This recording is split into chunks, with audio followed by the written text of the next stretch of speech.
I'm Eric Newton, and this is The Together Show. We all know relationships take work, but what is that work, and how do we do it? As a former divorce lawyer, I've watched thousands of couples break up firsthand. Having seen the worst in relationships, I decided to try to help couples stay together. So on this show, we talk to real couples and find out what love really looks like. Arranged marriages, there's no expectation. You're walking into it with only one context, that I have to make a life with this other person that my parents chose, and they probably chose that person based on their best knowledge, and they're more experienced and they want the best for me. Higher chance that they're right than they're wrong.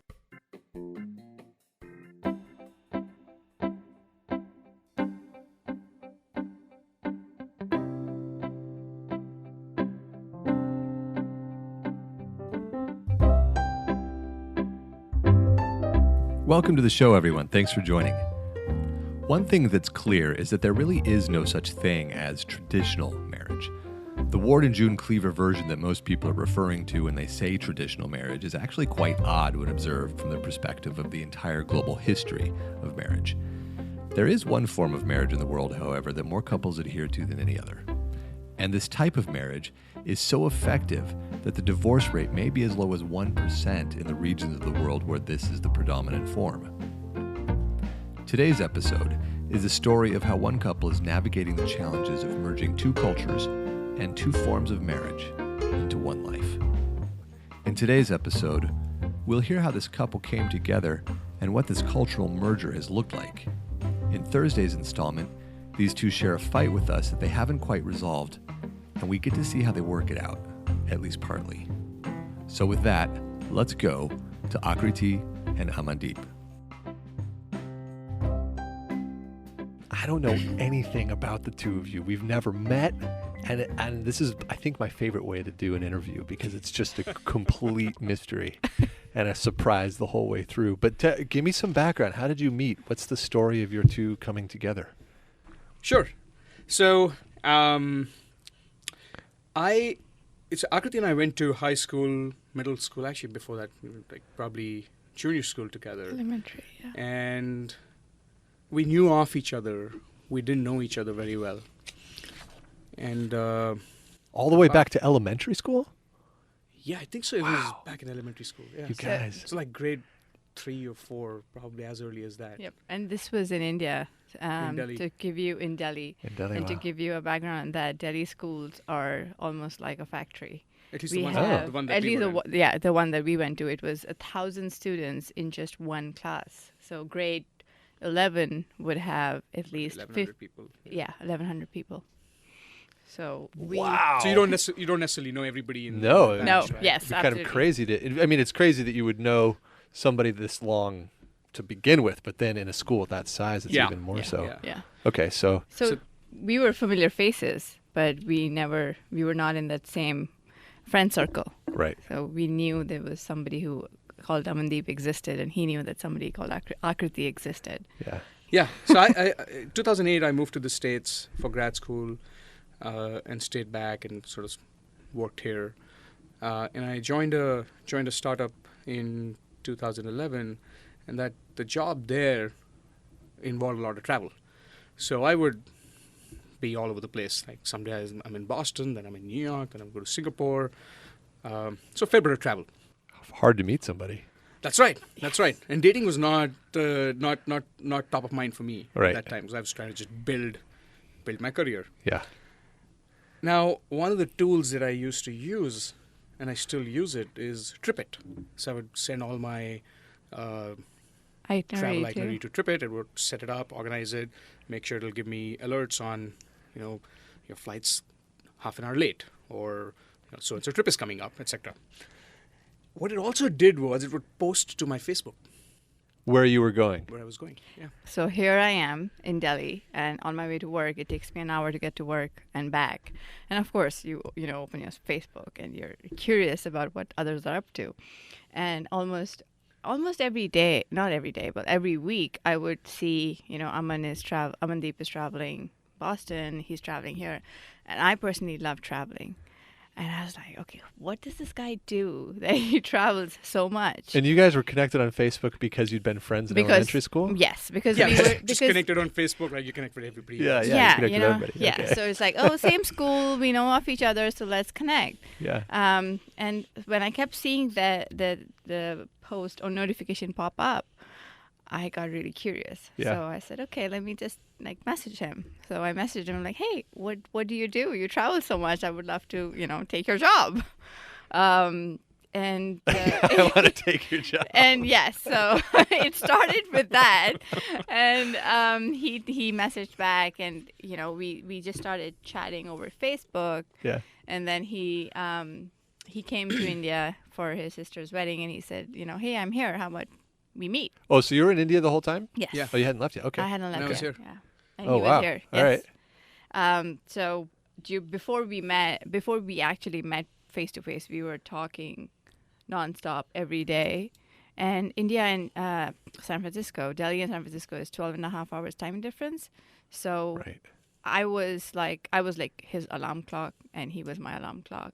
And we could talk till as much as at night I'm about to fall asleep, he's waking up, and it's the other way around. Wow, what an interesting dynamic. That's how it was. Opposite ends of the day to start the Exactly. relationship. That's Yeah. really interesting. And we hadn't met each other then. We were just getting to know each other. And we were talking. And But there was romantic feelings. I mean, you were feeling this out. absolutely, there was a connection because you don't talk to random strangers No. for an hour or 2 hours on the phone. Right. Having not met at all, and there wasn't connection. There was similarities and familiarities that we Yeah. could talk about. Yeah. Yeah. And so he flew to India for his sister's wedding, and he said, okay, how about we meet? And we're like, okay, we can meet. So we met for coffee, and we decided. Well, I said, oh, this is like a friends meeting. This is not, a date or something. He said, no, this is not a date. We're just friends. I'm like, okay. And the moment we said bye for coffee, we moved, and he kind of texted me immediately, like, can I ask you on a date? High five. I like it. How about dinner? And I was It's like dinner with friends. Well, Yeah. that was the start. And we met, and I like to describe us as not a love marriage in the sense that we arranged our own marriage. This is Yeah. what I call it, because when we met the second time for dinner, I was very clear. I said, hey, look, I've done my bit of scouting and trying to find a relationship, but I'm in it 100%. I'm looking at a relationship to get married. So if you're out just there to have fun, I'm not. That's not me. When you said that, how did you react when she said that? So one of the things that came up for me at the time was, if anything's going to happen here, given the distance, it'll likely be, there has to be some element of like a future being built together. Yeah. Otherwise, there's really no point. In having all this Exactly. 'Cause energy. It's just like way too much overhead, way too much work that needs to go into it. Yeah. And the interesting thing was, given that I was there for my sister's wedding, there was the whole, I'd say like marriage was in the air. Yeah. Right? For sure. So I bet that played a role. Like if it wasn't for that, maybe things would be different. Yeah. I don't know. But I bet that played a role. Well, you two strike me as distinctively bicultural. I mean, you're rooted in your Indian culture, and you definitely have all the flavorings of Americans. And I wonder, if you were just an American and you heard her say that, I can imagine I think for most American men, they'd run. I don't know if that's Yeah. for sure, but I think a lot of possible. American guys would run. Possible. I'd say a lot of Indians would run as well in today's Really? day and age. In today's, In okay. today's day and age, I think a lot of Indians would run. And Because arranged marriage is a major part of still today. It is. Indian marriage, It right? is. Well, amongst the millennials, I'd say that's sort of starting to go down.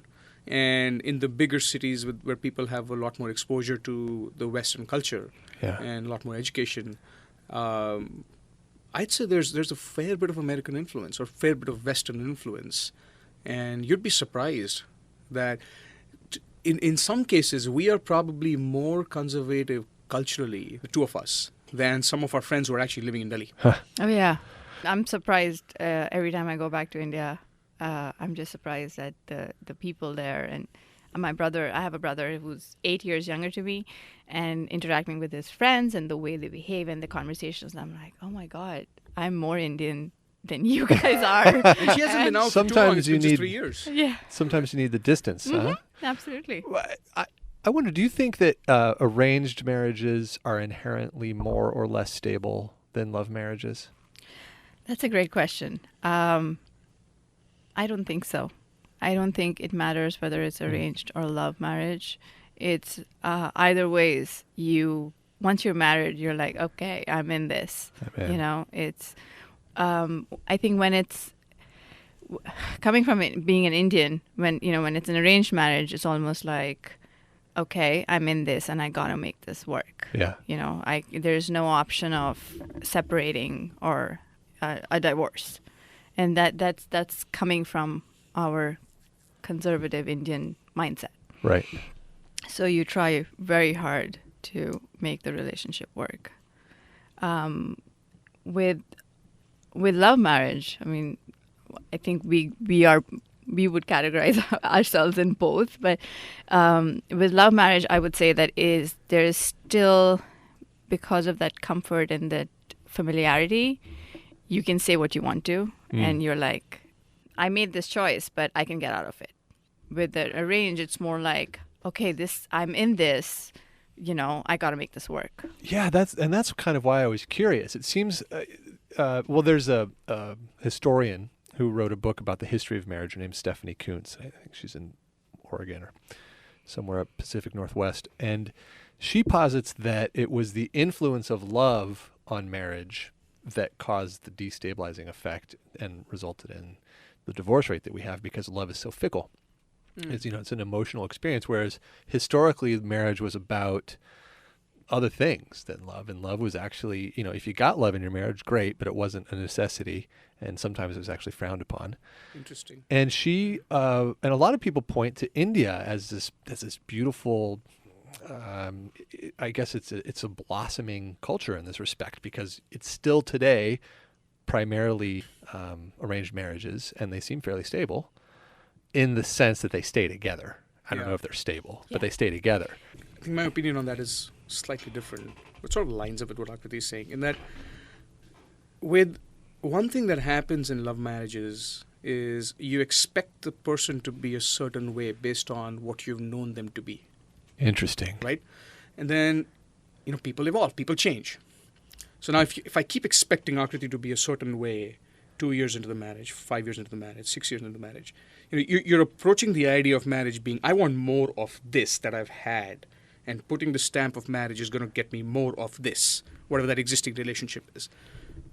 Chances are bright that you're likely not going to get more of that. You're going to get something different, right? Because your considerations will change. When you have kids, things will change. We don't have kids, so we don't know what it looks like, but I bet it's going to change. Right? Parental pressures come in. Family conversations come in. There's a lot more that happens. There's a lot more dynamics at play that likely don't happen before you get married. Right? So now if you keep expecting that life would look the same and it'll be more of that, and it'll be prettier, more beautiful, like more exciting, and so on and so forth, might not turn out to be that way. Yeah. And when it happens that it does not turn out to be that way, it sort of is at odds with the expectation of life that you have, right? And that's where issues come in, right? I expect you to be a certain way. And now I'm not saying it. In my head, there's like, I expect you to be a certain way, but you're not that way. And then there's going to be a fight, and then there's going to be another fight, and slowly you drift apart. Yeah. In case of arranged marriages, there's no expectation. You're walking into it with only one context, that I have to make a life with this other person that my parents chose, and they probably chose that person based on, their best knowledge. Yeah. And they're more experienced and they want the best for me. So chances are that they are right. Higher chance that they're right than they're wrong. Yeah. Now, that's what it looks like from the outside, right? What happens in the relationship? I'd say arranged marriages go through, different set of struggles as compared to love marriages. But it's not a cakewalk. It's not an easy.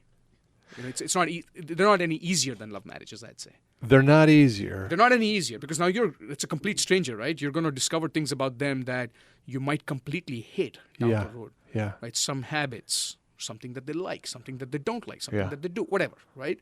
You're likely going to discover things that, I wouldn't say likely, you might discover things that you completely dislike, but There's this rooted concept of we're going to make it work.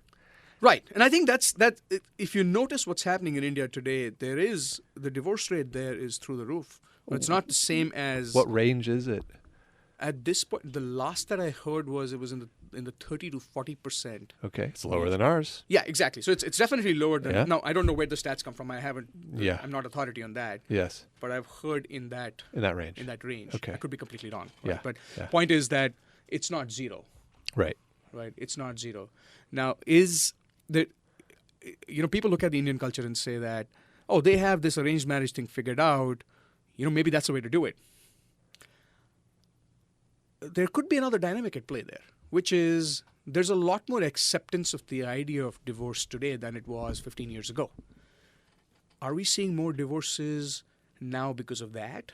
Or, in other words, did we not see divorces 15 years ago because of the idea of a divorce not being accepted? Or was it that methodology of building a marriage was just more effective? We don't know that. Yeah. Right? There's no way you can actually, it's correlation causation, right? There's no way you can actually say that arranged marriages are fundamentally more successful than love marriages. Right. And proved by the Indian culture. I don't think that's... Yeah, there's just too many factors at there's too play. many. I We don't think really know. we can make a case for it. I've often thought that we're experiencing kind of an evolution. The influence of love in relationships, which comes from the opportunity for personal choice, which probably comes from some level of material stability and wealth that we've experienced as a couple. So now we can make choices. So now we fall in love and we decide that's who we want to marry, as opposed to having our parents arrange it for us. But it's almost as if we haven't evolved to the point where we really know how to handle a relationship with that much choice. And so we're in a tumultuous phase, and perhaps we're evolving through it. Yeah. But it seems to me like there's a lesson from what we see in Indian marriage. And you've done both. You've got your own self-arranged marriage. So do you think you have the best of both worlds in some sense, Akriti? I would say maybe.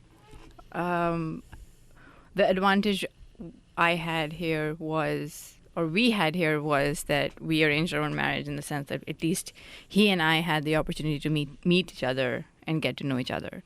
A lot of times in Indian arranged marriages, it's more like the parents go meet the bride or the would-be bride or the would-be groom first, and that's when they let the boy and the girl meet, and they don't have much chances. I mean, not many meet once or twice, and the parents are like, okay, have you decided yet?